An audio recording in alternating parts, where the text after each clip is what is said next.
to be long. Again, we really consider social distancing. So I now welcome the Honorable Reginald Ostrich, Minister, and Minister with some remarks.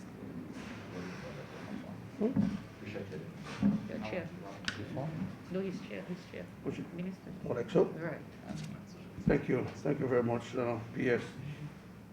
Let me recognize the presence of Dr. McIntyre, Minister for Health, Dr. Darrow, Minister for Foreign Affairs, reports from the Ministry of Health, Permanent Secretary, ladies and gentlemen. Let me first of all apologize to the Prime Minister from this very important function, marathon at the forefront of leading this country, nation, in the fight against COVID-19. Every day, including Saturdays, working up to 7, 8, 9 o'clock in the nights that I know of, and I'm sure much later than that, trying to see how we can conquer this invisible enemy. Since the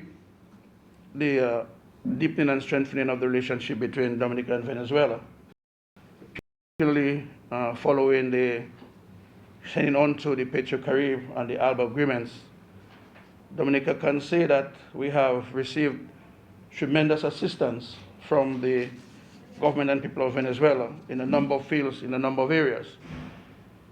And because of COVID-19 and our need to get out of this closed environment as quickly as possible, I'm not going to venture into mentioning all the areas where we have received assistance from the government of Venezuela. But just to know that in terms of infrastructure, education, housing, economics,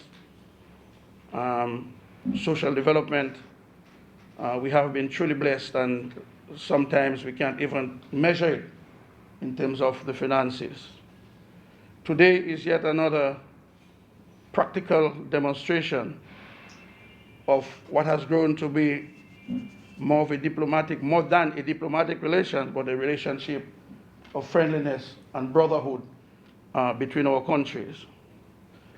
But what is significant about today's presentation of medical equipment to the government and people of Dominica to assist in the fight against COVID-19, two things are very significant. One, in that in Venezuela itself, they have their own challenges too, and they have found it fit and necessary to share their limited resources, because as you will well know, that medical equipment to fight COVID is almost like gold now all around the world, including some of the most, what you would consider to be some of the most prosperous countries in the world.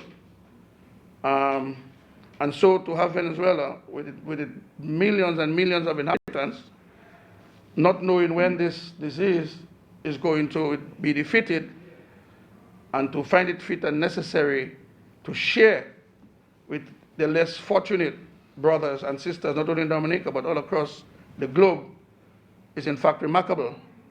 And really, Ambassador, it's living up to the spirit of our fallen hero, Brother Charlotte countries all across the globe. I think this is very, very significant.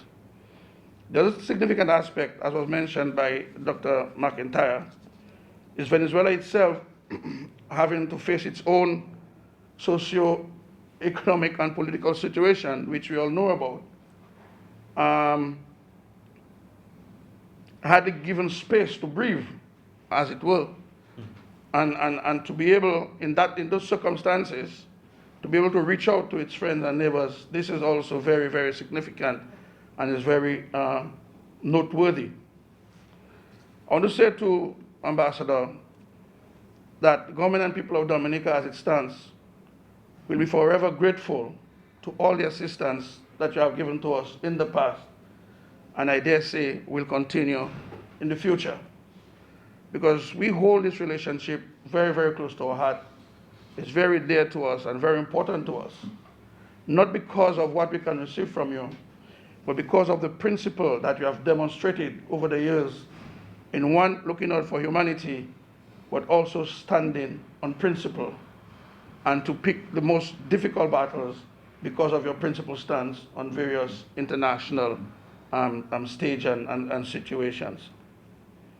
I would like to call on other countries and other institutions with much more resources than that of Venezuela to reach out to those countries that are less fortunate, not just to Dominica, but there are many, many, many countries in the world who are really feeling the brunt of COVID because they don't have the means and the resources of the world, that it doesn't matter how small the contribution you can make, but just to know that you have friends out there who are looking out for you, it does go a very long way. I would like at this time to salute our frontline workers, and I'm not going to name them all this morning, but particularly our health professionals who have dropped everything, including family, babies, children, to be on the front line of this very dangerous war. I know in many countries that health professionals themselves are not immune from the brunt of COVID. From my own constituency, I know 2 or 3 of nurses in the US who have in fact contracted the disease, working to help others to combat the disease. And so they too are on the high risk. Thank God, up to today, to my knowledge, that none of our frontline medical workers have been infected. I don't know, Doc, if I'm correct in saying that. And that shows the level of preparation for COVID. And I'll always say, our success, if you can consider it a success in fighting the disease, is because of the plans that we put in place before the arrival of the disease. We had the hospitals that were set up, our medical professionals were trained, a number of training programs, and so our people were well prepared. Preparation is now showing, and we must thank really all the people on the front line, but like I say, particularly those in the medical field who have given their life really to wait many, many days for all the countries, including us. We're going to have an economy to rebuild. We're going to have to restore the strength of our people and the hope of our